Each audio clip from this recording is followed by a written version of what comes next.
ഞാനിപ്പോൾ ആലോചിക്കുന്നില്ല കേട്ടോ, കുറച്ച് കഴിയട്ടെ. ഇപ്പം ഞാൻ അതിനെപ്പറ്റി ചിന്തിക്കുന്നേ ഇല്ല, പിന്നീടാവാം. പൊതുവിൽ മെഡിക്കൽ ഇൻഷുറൻസിനെ പറ്റി സംസാരിക്കുമ്പം ആൾക്കാരുടെ ഒരു ആറ്റിറ്റ്യൂഡാണിത്. ഇതേ ആൾക്കാർ ഒരു മെഡിക്കൽ എമർജൻസി വരുന്ന സമയത്ത് അവർ അവരുടെ ചിന്തകൾ നേരെ മറിച്ചാണ്. അയ്യോ വന്നെടുത്താൽ മതിയായിരുന്നു. പുള്ളി എൻ്റെ അടുത്ത് കുറേ വന്നതാ, പിന്നെ ഞാനങ്ങ് എടുത്തില്ല. കാരണം എൻ്റെ അടുത്ത് കുറേ ചോദിച്ചായിരുന്നു.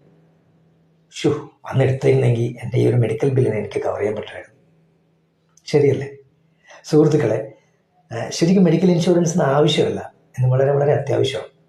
കാരണം നമ്മുടെ മെഡിക്കൽ എക്സ്പെൻസ് ഇന്ന് വലിയ രീതിയിൽ വർദ്ധിച്ചുകൊണ്ടിരിക്കുന്ന ഒരു കാലഘട്ടമാണ്. ഇവിടെ നിങ്ങൾക്ക് നിസ്സാരമായിട്ടുള്ള എമൗണ്ട് അടച്ചുകൊണ്ട് മാസത്തവണകളായി നിങ്ങൾക്കും ഫാമിലിക്കും പറ്റുന്ന രീതിയിലുള്ള ഒരു മെഡിക്കൽ ഇൻഷുറൻസ് പദ്ധതി നിങ്ങൾക്കും ചൂസ് ചെയ്യാൻ സാധിക്കും. കൂടുതൽ അറിയുന്നതിന് വേണ്ടി കോൺടാക്ട് ചെയ്യുക. Thank you.